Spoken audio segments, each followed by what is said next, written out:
मैं यकीन के साथ कहता हूँ ये कहानी आपको बेहद ही पसंद आने वाली है। तो हेलो दोस्तों, स्वागत करते हैं hotel hill view the Kabir time loop boy कहानी में एपिसोड 2 में। इस कहानी का अगर एपिसोड 1 आपने सुना नहीं तो कृपया वो पहले सुन लीजिए ताकि आपको कहानी अच्छे से समझ आएगी। तो चलिए दोस्तों, कहानी को शुरुआत करते हैं। कबीर यह सब देख ही रहा था कि उस छोटी बच्ची ने खिलखिलाकर हंसते हुए अपनी बहन के हाथ से कुछ छीना और भाग खड़ी हुई। वह मंच के पीछे वाले अंधेरे हिस्से की ओर भागी। कबीर ने देखा कि वह चीज वही पुराना म्यूजिक बॉक्स था। रुको, वापस आओ, भागो मत, जिसका नाम पूजा था, चिंता में चिल्लाई और उसके पीछे भागी। कबीर ने भी अनजाने में उनका पीछा किया। मंच के पीछे का क्षेत्र अस्त व्यस्त था। निर्माण का कुछ सामान अभी भी पड़ा हुआ था और बिजली के कुछ तार नंगे लटक रहे थे। तभी इससे पहले कि कबीर देख पाता कि आगे क्या हुआ, हॉल की सारी रोशनियां एक साथ बंद हो गई। सारी परछाइयां और आवाजें एक पल में गायब हो गई और उस खामोशी और अंधेरे को चीरती हुई एक दिल दहला देने वाली चीख गूंजी। यह उस लाल पोशाक वाली लड़की की चीख थी। और फिर सन्नाटा। कबीर वापस उसी ठंडे सड़े हुए और खाली हॉल में अकेला खड़ा था। लेकिन अब एक चीज अलग थी। ठीक उसके पैरों के पास जहां उसने उन परछाइयों को गायब होते हुए देखा था, जमीन पर अब वह छोटा पुराना म्यूजिक बॉक्स पड़ा था। वह असली था, ठोस था और ऐसा लग रहा था मानो वह कबीर के उसे उठाने का इंतजार कर रहा हो। कबीर ने गहरी सांस ली। उसका पूरा शरीर उस म्यूजिक बॉक्स को छूने से मना कर रहा था, लेकिन उसका दिमाग जानता था कि सारे जवाब उसी छोटी सी डिबिया में कैद है। वह नीचे झुका। उसकी उंगलियां एक पल के लिए हवा में कांपी और फिर उसने उस ठंडी नक्काशीदार लकड़ी को छू लिया। जिस पल उसकी त्वचा ने बॉक्स को छुआ, उसे एक तेज झटका लगा, जैसे बिजली का करंट दौड़ गया हो। उसके दिमाग में अनजाने से लाखों तस्वीरें की बाढ़ आ गई। किसी और का डर, किसी और की उदासी, किसी और की बेबसी। उसे अपने कानों के ठीक बगल में उस बच्ची की हंसी फिर से सुनाई दी, लेकिन इस बार वह शरारती नहीं बल्कि दर्द भरी थी। एक अनजानी ताकत उसके हाथों को मजबूर कर रही थी। उसने बॉक्स के सामने लगे छोटे से कुंडे को खोला। क्रिक की एक धीमी आवाज के साथ बॉक्स का ढक्कन खुल गया। अंदर मखमल पर एक छोटी सी नाचने वाली गुड़िया की मूर्ति थी, लेकिन उसकी गर्दन एक तरफ टूटी हुई और झुकी हुई थी। जैसे ही ढक्कन खुला, बॉक्स ने फिर से अपनी धुन बजाना शुरू कर दी, लेकिन इस बार आवाज बेसुरी नहीं थी। यह एक बहुत ही उदासी और दर्द भरी लोरी थी, जिसे सुनकर किसी का भी दिल भर आए। कबीर की नज़र मखमल के नीचे अटकी एक और चीज पर गिर गई। उसने कांपते हुए उसे बाहर निकाला। वह एक छोटा सा मोड़कर रखा गया कागज का टुकड़ा था। यह किसी बच्ची की बनाई हुई ड्राइंग थी। ड्राइंग में 2 बच्चियां थी, बड़ी लड़की जिसने लाल ड्रेस पहनी थी और एक छोटी लड़की। दोनों ने हाथ पकड़ा हुआ था और मुस्कुरा रही थी, लेकिन उनके पीछे पर्दे की आड़ से एक तीसरा आदमी झांक रहा था। उसका कोई चेहरा नहीं था, वह एक बस काली परछाई था और वह उन बच्चियों को घूर रहा था। कबीर को समझते देर नहीं लगी। वह हादसा शायद सिर्फ एक हादसा नहीं था, उस रात वहां कोई और भी था। वह उस भयानक ड्राइंग को घूर ही रहा था कि अचानक उसके जेब में रखी चीज थरथराई। उसका फोन। कबीर ने चौंका कर उसे बाहर निकाला। स्क्रीन पर कोई नेटवर्क नहीं था, लेकिन एक नया मैसेज था। यह कैसे हो सकता है? मैसेज उसके दोस्त रोहन का था और वह अभी अभी आया था। उसमें सिर्फ 2 शब्द लिखे थे, मदद करो। अचानक 1985 का रहस्य पीछे छूट गया और कबीर की अपनी भयानक हकीकत उसके सामने आके खड़ी हुई। उसके दोस्त यही कहीं थे, वे जिंदा थे और वे बहुत ही बड़ी मुसीबत में थे। कबीर ने कांपते हुए हाथों से तुम कहाँ हो टाइप करने की कोशिश की, लेकिन मैसेज सेंड नहीं हुआ। त्रुटि एरर का संदेश स्क्रीन पर चमक रहा था। उसने रोहन को कॉल करने की कोशिश की, पर फोन में कोई सिग्नल नहीं था। यह कोई आम मैसेज नहीं था, यह एक पुकार थी। जैसे ही कबीर ने यह सोचा, उसे रोहन की आवाज़ फुसफुसाते हुए सुनाई दी, मदद करो। यह आवाज़ उसके फ़ोन से नहीं, बल्कि हॉल के दूसरी तरफ एक दरवाजे से आ रही थी, जो कर्मचारियों के आने जाने के लिए था। कबीर ने म्यूजिक बॉक्स और उस डरावनी ड्राइंग को अपनी जैकेट के जेब में डाला। उसका मकसद अब साफ था, अब अपने दोस्तों को ढूंढना। जैसे ही वह उस स्टाफ ओनली लिखे दरवाजे की तरफ बढ़ा, बैंक्वेट हॉल का मुख्य दरवाज़ा जो पहले से सील हो चुका था, क्रिक की आवाज़ के साथ अपने आप खुल गया, मानो होटल उसे आगे जाने का रास्ता दे रहा हो, अपनी और भी गहरी साजिश में खींच रहा हो। कबीर एक संकरे गलियारों में आ गया। यह होटल का वह हिस्सा था जो मेहमानों के लिए नहीं था। यहाँ दीवारें बेरंग थी, फर्श पर गंदगी थी और हवा में एक अजीब सी बास थी। वह जैसे जैसे आगे बढ़ रहा था, रोहन की फुसफुसाहट उसे रास्ता दिखा रही थी। इस तरफ, जल्दी करो। रास्ते में उसे होटल के भूतहा अतीत की झलकियाँ भी दिखाई दे रही थी।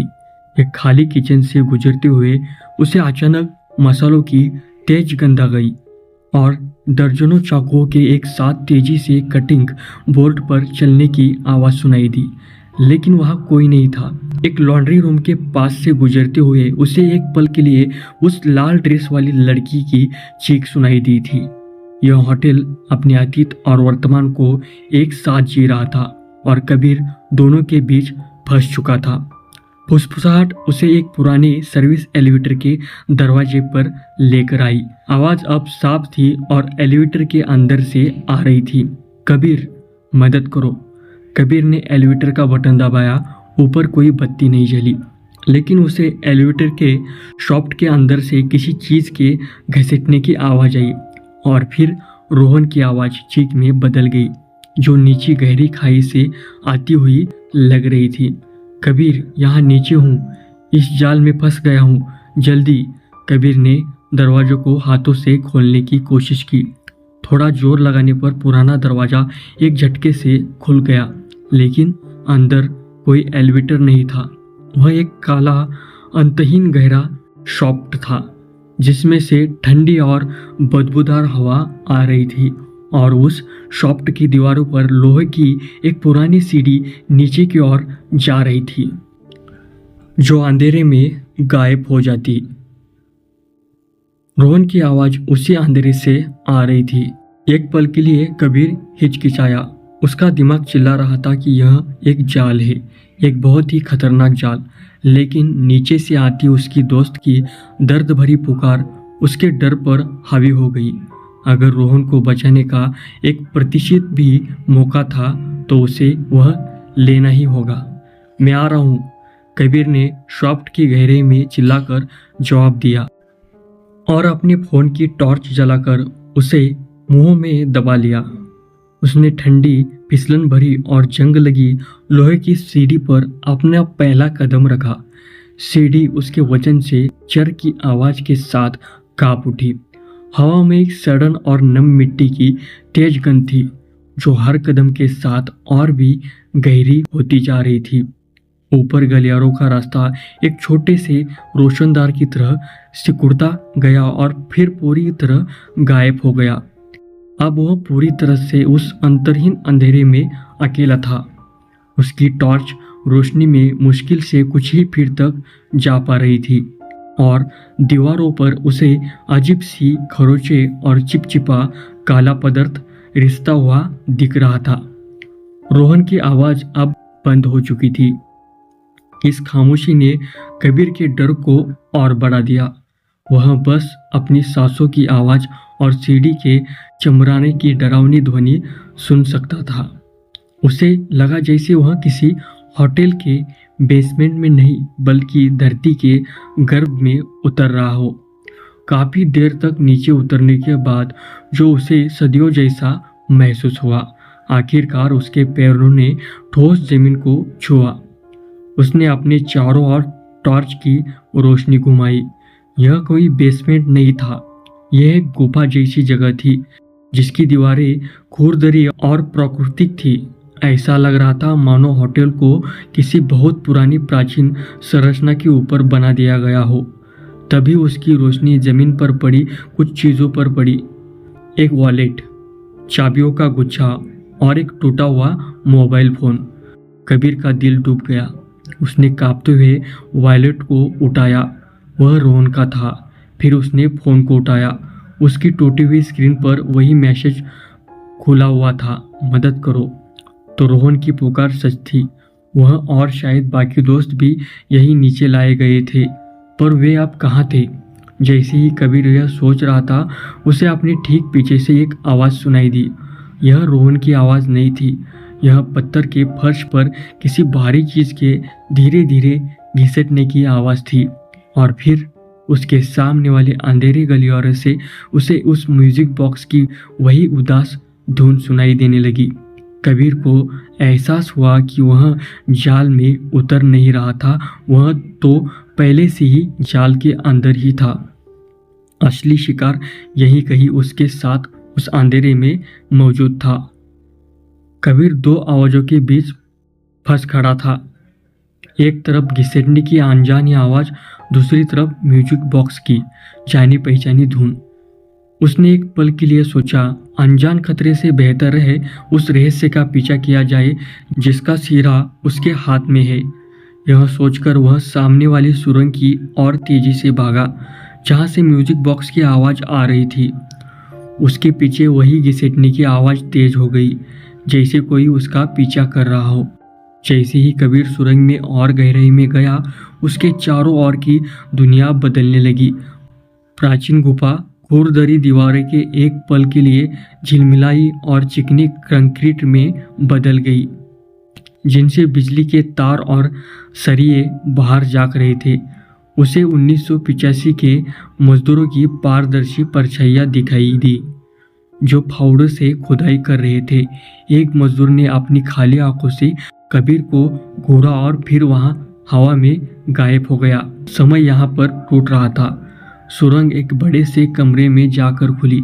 यह कमरा आधा गुफा और आधा कंक्रीट का बना हुआ था, जैसे कोई अधूरा तहखाना हो जिसे बनाकर छोड़ दिया गया हो। म्यूजिक बॉक्स की धुन यहीं से सबसे तेज आ रही थी। कमरे के बीच में एक गहरा मुंह तक पानी से भरा हुआ कुआं था और धुनी उसी कुएं के अंदर से आ रही थी। कबीर ने कांपते हुए अपनी टॉर्च की रोशनी कुएं के किनारे पर डाली। वहां दो चीजें पड़ी थी। एक छोटा सा फीके रंग का लाल रिबन जो शायद किसी बच्ची के बालों में लगा हो, और उसके ठीक बगल में एक और मोबाइल फ़ोन जो उसके एक और दोस्त का था। फ़ोन की स्क्रीन ऑन थी और कैमरा खुला हुआ था। आखिरी तस्वीर एक धुंधली सी सेल्फी थी जिसमें उसके दोस्त का चेहरा खौफ से फटा जा रहा था, और उसके कंधे के ठीक पीछे उस तस्वीर में एक काली बिना चेहरे वाली परछाई साफ दिखाई दे रही थी। कबीर के रोंगटे खड़े हो गए। तभी समय का टकराव फिर से हुआ। उसे अपने सामने उन दोनों बच्चों की धुंधली सी झलक दिखी। छोटी वाली कुएं के पास खड़ी थी और बड़ी बहन पूजा उसे खींचने की कोशिश कर रही थी। तभी एक खंबे के पीछे से वह काली परछाई वाला आदमी बाहर निकला और मंजर टूट गया। सब कुछ शांत हो गया। कुएं से आती धुन और पीछे से आ रही घिसटने की आवाज़ दोनों एक साथ बंद हो गई। चारों ओर मौत जैसा सन्नाटा था। तभी कुएं के काले पानी से एक हल्का सा छपक का शब्द आया, जैसे किसी ने अभी अभी उसमें कुछ छोटा सा फेंका हो। और फिर एक बच्ची की फुसफुसाहट कबीर के कानों में नहीं बल्कि सीधे उसके दिमाग में गूंजी, तुमने देख लिया। वह फुसफुसाहट कबीर के दिमाग में एक प्रतिध्वनि की तरह गूंजकर शांत हो गई, लेकिन उसने उसे नज़रअंदाज कर दिया। उसे लगा कि यह उसे उसके असली मकसद से भटकाने का एक जाल है। उसका पूरा ध्यान अब बस उस छपाक की आवाज़ पर था जो कुएं के शांत पानी में हलचल कर गई थी। उसे यकीन था कि सारे जवाब इसी अंधेरी गहराई में छिपे हैं। उसने अपनी टॉर्च की रोशनी पानी पर डाली, लेकिन वह कुछ ही इंच नीचे जाकर खो गई। पानी बहुत गंदा और गहरा था। मुझे नीचे देखना होगा, वह बुदबुदाया। आसपास देखने पर उसे कोई रस्सी या बाल्टी नजर नहीं आई। फिर उसे एक आइडिया आया। उसने अपना फ़ोन निकाला, उसकी वीडियो रिकॉर्डिंग ऑन की और टॉर्च फ्लैश को भी चालू रखा। एक गहरी सांस लेकर वह कुएं के किनारे पर खतरनाक तरीके से झुका और अपने हाथ को जितना हो सके उतना नीचे ले जाकर उस अंधेरे पानी के अंदर का वीडियो बनाने लगा। उसका दिल जोर जोर से धड़क रहा था। एक गलती और उसका फ़ोन उसका एकलौता रोशनी का स्रोत हमेशा के लिए उस कुएं में समा जाता। कुछ सेकंड रिकॉर्ड करने के बाद उसने कांपते हुए हाथों को ऊपर खींचा और वीडियो प्ले किया। स्क्रीन पर टॉर्च की रोशनी गंदे पानी को चीर रही थी। पहले कुछ सेकंड तक सिर्फ काला पानी और उसमें तैरता हुआ कचरा दिखा। फिर कुछ तैरता हुआ रोशनियों में आया। यह वही पुराना लकड़ी का म्यूजिक बॉक्स था। वह धीरे धीरे नीचे डूब रहा था। जैसे ही वह कैमरे के सामने पलटा, उसका ढक्कन अपने आप खुल गया और अंदर की टूटी हुई गुड़िया की खाली आंखें सीधे कैमरे में घूरने लगी। उसे बुलबुलों की एक लकीर निकली, मानो वह अपनी आखिरी सांस ले रही हो। और जैसे ही म्यूजिक बॉक्स नज़रों से ओझल हुआ, बगल से कुछ और रोशनी में आया। एक पीला पड़ा हुआ इंसानी हाथ। वह हाथ बेजान तैर रहा था, लेकिन उसकी कलाई पर एक जाना पहचाना फ्रेंडशिप बैंड बंधा हुआ था। वैसा ही बैंड जो कबीर और उसके सभी दोस्तों ने एक दूसरे को बांधा था। यह उसके किसी दोस्त का हाथ था। कबीर के हाथ से फोन लगभग छूट ही गया। उसके दोस्त सच में यही थे, इस कुएं में। जैसे ही वह इस भयानक सच को देख रहा था, वह फुसफुसाहट फिर से लौटी, लेकिन इस बार वह सवाल नहीं पूछ रही थी। बच्ची की ठंडी गुस्से से भरी आवाज़ उसके ठीक पीछे से आई। तुमने जो देखा है वह तुम्हारा भी नसीब है। और इसी पर वह भारी चीज के घिसटने की आवाज़ फिर से शुरू हो गई, लेकिन इस बार सुरंग से नहीं, बल्कि कमरे के दूसरे कोने से बहुत पास से। कबीर अब बीच में फंस चुका था। सामने मौत का कुआं था। एक तरफ आत्मा की धमकी थी और दूसरी तरफ एक अनजान दुश्मन उसकी ओर बढ़ रहा था। कबीर के पास सोचने का समय नहीं था। दिमाग सुन्न हो चुका था और शरीर पर डर हावी था। लड़ना नामुमकिन था। उसने वही किया जो कोई भी इंसान उस स्थिति में करता। वह पलटा और अपनी पूरी ताकत से वापस उसी सुरंग की ओर भागा जहां से वह आया था। उसके पीछे वह घिसटने की आवाज़ तेज और आक्रामक होकर आ गई, जैसे कोई भूखा जानवर अपने शिकार को भागते देख उस पर झपट मार रहा हो। कबीर ने पीछे मुड़कर देखने की हिम्मत नहीं की। उसे डर था कि अगर उसने उस चीज को देख लिया तो वह डर के मारे वहीं जम जाएगा। वह दौड़ रहा था, उसकी सांसें उखड़ रही थी और तभी सुरंग में फिर से वही अजीब घटना होने लगी। समय टूटने लगा। गुफा की दीवारें एक पल के लिए 1985 के निर्माणाधीन होटल के कंक्रीट में बदलती तो दूसरे ही पल वापस गुफा बन जाती। उसके कानों में उस दुश्मन के घिसटने की आवाज़ और मजदूरों के औजार चलाने की आवाज़ें एक दूसरे में मिल रही थी। कबीर का पैर जो गुफा के ऊबड़ खाबड़ फर्श पर पड़ रहा था, अचानक एक झटके से चिकनी पॉलिश की हुए संगमरमर पर पड़ा और वह लड़खड़ाकर गिर गया। जब उसने सर उठाकर देखा तो वह सन्न रह गया। वह अब बस उस अंधेरी बदबूदार सुरंग में नहीं था, वह होटल के एक लंबे रोशन गलियारों में खड़ा था। कालीन नया और मुलायम था, दीवारों पर महंगी तस्वीरें लगी थी और दूर से एक शानदार पार्टी का हल्का संगीत सुनाई दे रहा था।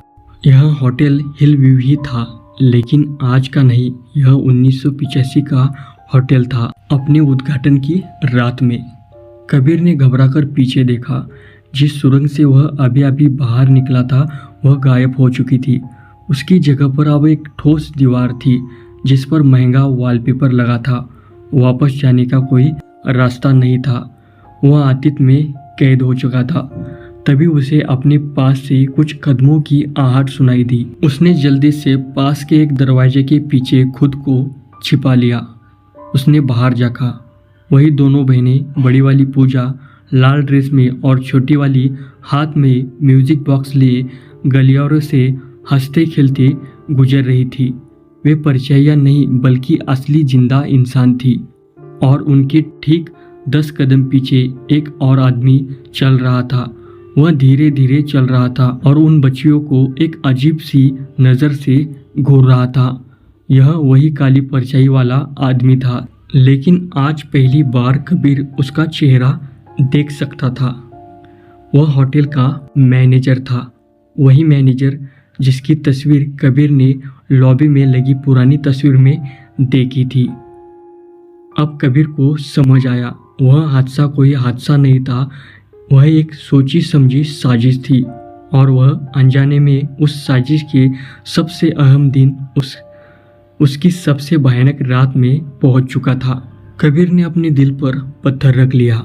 वह जानता था कि एक अदृश्य दर्शक बने रहना ही कितना मुश्किल होगा, लेकिन यही एकमात्र रास्ता था।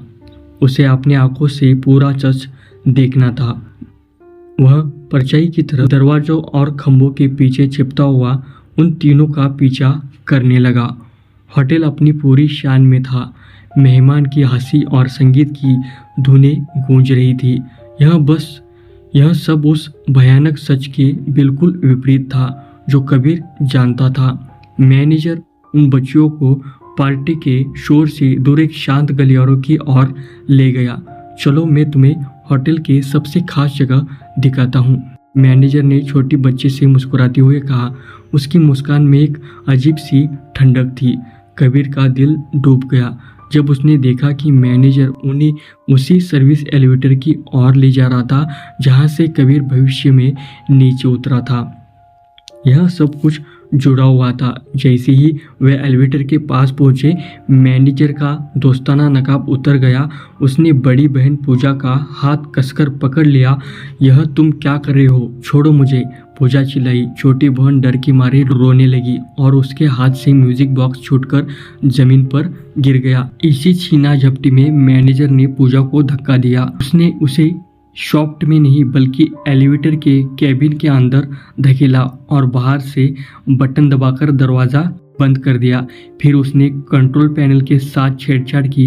कबीर को पूजा की आखिरी दिल दहला देने वाली चीख सुनाई दी, जो एलिवेटर के नीचे गिरने की आवाज़ के साथ दब गई। तो दोस्तों, the time loop Kabir hotel hill view की आज की कहानी यहाँ तक। तो मैनेजर अभी उस छोटी बच्ची को भी मारेगा। क्या कबीर उसको बचा पाएगा? लेकिन कबीर तो एक टाइम लूप में है, जो उसके सामने सब कुछ ये दृश्य दिखाई दे रहा है, लेकिन वो सारे इंसान जैसे नजर आ रहे। तो क्या कबीर उस छोटी बच्ची को बचा पाएगा? ये सब आगे की कहानी जानने के लिए आपको दोस्तों अगले भाग का, अगले एपिसोड का इंतज़ार करना पड़ेगा। अगला एपिसोड बेहद ही मिस्टीरियस, राज वाला, डरावना और टाइम लूप वाला सब कुछ होने वाला है। तो चलिए दोस्तों, मिलते हैं अगले एपिसोड में। अगर दोस्तों ये कहानी आपको पसंद आती है तो मेरे चैनल को आप सब्सक्राइब कर सकते हैं। और दोस्तों अगर कोई यहाँ में गलती हो जाती है कहानी में तो मुझे कमेंट बॉक्स में दोस्तों ज़रूर बताइए, ताकि मैं गलती को सुधार सकूँ। तो चलिए दोस्तों, मिलते हैं अगले वीडियो में, अगले एपिसोड में। तब तक के लिए अपना ख्याल रखिए।